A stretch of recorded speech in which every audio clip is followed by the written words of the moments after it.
सभी को नमस्कार। आज हम फैट के बारे में जानेंगे। फैट, जैसा कि हम सब जानते हैं कि फैट्स एक मोटापे का बहुत बड़ा कारण है। इसके हार्ट अटैक के चांसेस बढ़ जाते हैं, बैड हमारा कोलेस्ट्रॉल बढ़ जाता है, लिपिड मेटाबॉलिज्म डिस्टर्ब हो जाता है, और भी बहुत सारे हानिकारक जो इससे नुकसान होता है हमारे शरीर को, वो हम सब जानते हैं।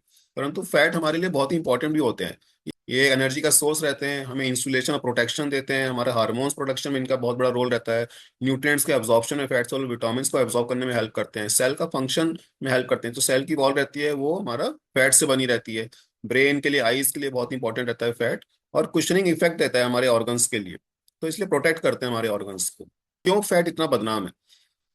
तो आइए जानते हैं कि किस तरह के फैट होते हैं। फैट को तीन कैटेगरी में डिवाइड किया गया है। First category is mono and poly unsaturated fat, जिसको हम अनसैचुरेटेड फैट भी बोलते हैं। ये यूजली प्लांट बेस्ड रहते हैं। और सेकंड सोर्स होता है सैचुरेटेड फैट, जो एनिमल सोर्स से डिराइव होते हैं। और थर्ड होता है पार्शली हाइड्रोजनेटेड या ट्रांस फैट। अनसैचुरेटेड फैट जो होते हैं ये प्लांट बेस्ड होते हैं, यूजली हमारे ऑलिव ऑयल, पीनट ऑयल से बने होते हैं। और इनको हम, ये हमारे हेल्थ के लिए अच्छे भी माने जाते हैं और हमारे कोलेस्ट्रॉल को लो करने में हेल्प करते हैं। पॉली अनसैचुरेटेड फैट्स में sunflower oil, soybean oil, nuts और सीड्स से थ्रू मिलता है। और इसमें वॉलनट्स के थ्रू, हमारा चिया सीड्स के थ्रू उसमें पॉली अनसैचुरेटेड फैट रहता है। और ओमेगा 3 और 6 के भी रिचर्ड सोर्स रहते हैं, जो एंटी इन्फ्लेमेटरी रहते हैं, ब्रेन फंक्शन, आई फंक्शन के लिए बहुत ही इंपॉर्टेंट रहते हैं। और हार्ट हेल्थ के लिए बहुत ही इनका इंपॉर्टेंट रोल रहता है।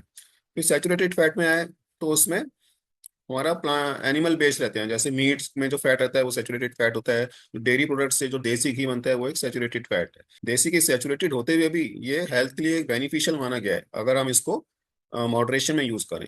अगर हम 1 से 2 चम्मच तक हम डेली इसको यूज कर सकते हैं। और फैट सोलुबल विटामिन इससे हमारी बॉडी को मिलते हैं, इम्यूनिटी बढ़ाता है ये।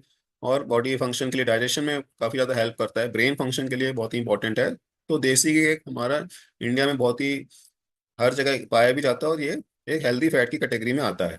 और जो third category trans fat, usually जो ऑयल वगैरह रहते हैं अगर रीहीट करते रहते हैं फिर वो ब्रेक डाउन होते हैं, हाइड्रोजनेट हो जाते हैं और वो ट्रांस फैट में कन्वर्ट हो जाते हैं। तो ट्रांस फैट हमारे शरीर के लिए बहुत ही हानिकारक रहते हैं, और इनको तो हमें कम्प्लीटली अवॉइड करना होता है।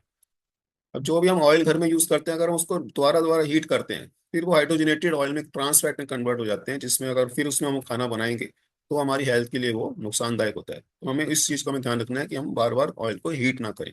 अगर हमें कुछ फ्राई करना है और हमें कुछ यूज करना है तो देसी घी इज द बेस्ट ऑप्शन, क्योंकि उसका स्मोक पॉइंट बहुत हाई रहता है और वो जल्दी ब्रेक डाउन नहीं होता, तो उसको हम रीहीट कर सकते हैं। तो कुछ मैं टिप्स आपको दूंगा कि आप 20 से 25 ग्राम तक ऑयल अपनी डाइट में इंक्लूड कर सकते हैं विदाउट एनी रिस्क। हमें ज़्यादा से ज़्यादा मोनो अनसैचुरेटेड या पॉली अनसैचुरेटेड फैट को इंक्लूड करना है। देसी घी 1 से 2 चम्मच तक आप डेली यूज़ कर सकते हैं।